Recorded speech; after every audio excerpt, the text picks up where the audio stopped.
I watched his onboard. He's not even looking at me. We start to brake and his head starts looking at the corner. And then he starts to accelerate or come off the brake and then he's right underneath me. So that pisses me off. Lance Stroll has pissed off F1 drivers, teammates, media, and even fans for years. And no matter what anyone says, he keeps getting worse. In reverse, you're going to have to come into the pit lane.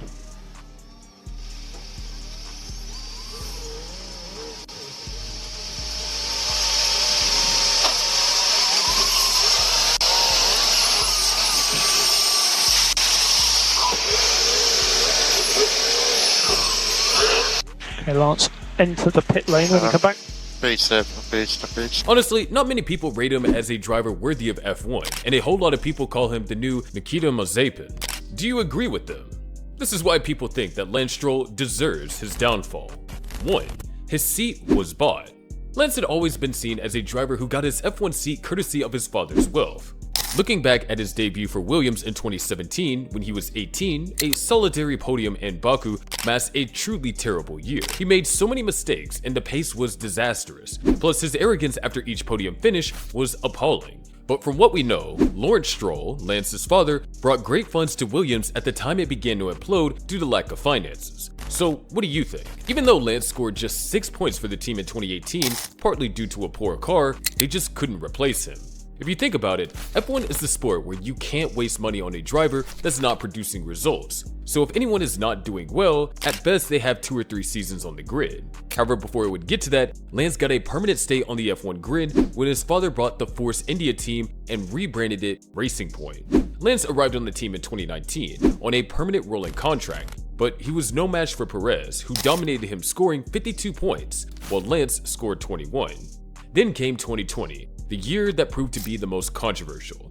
The team thought to copy the 2019 Mercedes car, which later transformed its fortunes. The team saw its first victory, but it didn't come from Lance. Perez saved the day. At the end of the year, the team had to let one driver go, and by stats, you thought it would be the driver with lesser points, but no. Perez was booted out for Fernando Alonso rather than Lance. I mean, wow, just wow. That didn't sit well with you, right?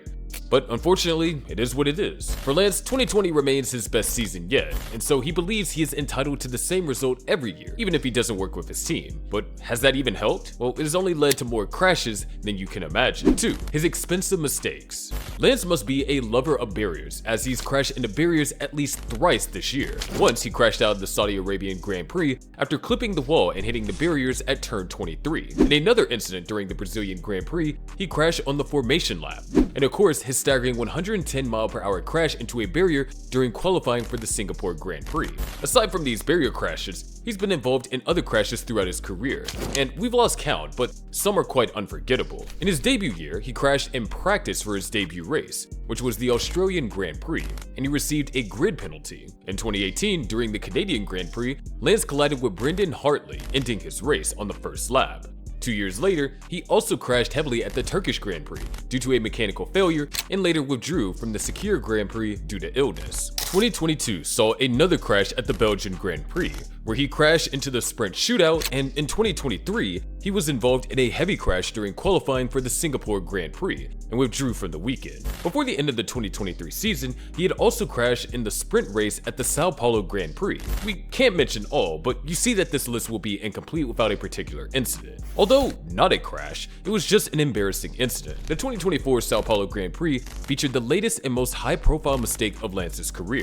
Before the race, both Alonso and Lance Stroll had crashed out amid challenging weather conditions, so the team quickly repaired both cars and prepared them for the race. But during the formation lap, Lance spun off and lost control of the car, which saw the crowd chant Dragovic's name, leading him to take even a wild step.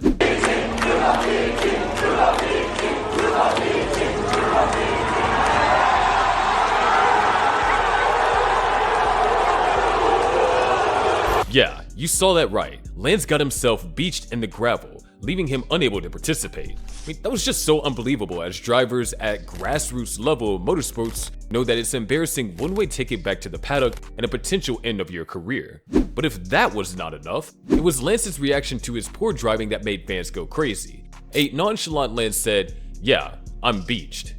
Anyone would agree that the incident is bad enough, and when you think about how the team had to repair the car, combined with his radio message, it showed colossal disrespect to Aston Martin. But that's not all. Lance went ahead to pin the blame on brake failure, and he even did it with the face of someone who didn't care. That's it. That attitude right there. And that will take us to the next reason. 3. His recent behavior. Back when the Qatar track was causing frustration across the grid for drivers due to the low sun blinding them, causing Lando to hit a board on the track, Lance Stroll didn't take it well. This was because he was out of Q1 after a disappointing result of P17 for qualifying. Lance then threw out his steering wheel in annoyance and proceeded to shove his trainer, Henry Howell, though Aston Martin claimed that didn't happen. As always, he maintained a cold demeanor towards the media. You can say that this happens often with other drivers when they get angry and fly off the handle, but we can understand their pain as they have something to lose, like a world championship or keeping their seats. But in Lance's case, he wasn't fighting for any of those. Everyone knows that he isn't winning any championships, and also his father owns the team, so nothing is taking his place. But if rumors are true, maybe he actually has something to be worried about. The news going around is that Lawrence is debating selling his shares in the Aston Martin team to a Saudi sovereign wealth fund with a significant acquisition price of 800 million euros being mooted. If that happens, the dad's protection on Lance will be gone, and he will be on his own. He would then have to prove himself as a worthy driver because no one would spend their hard-earned money on a driver who throws a steering wheel worth $50,000 to $100,000 to the floor. On top of that, several statements have mentioned Lance's disinterest in F1 and have stated that he's being forced by his father. Maybe that's actually true because we have witnessed Lance display once in a while moments of brilliance. But do you think that his career is gradually coming to an end? Let us know in the comments below.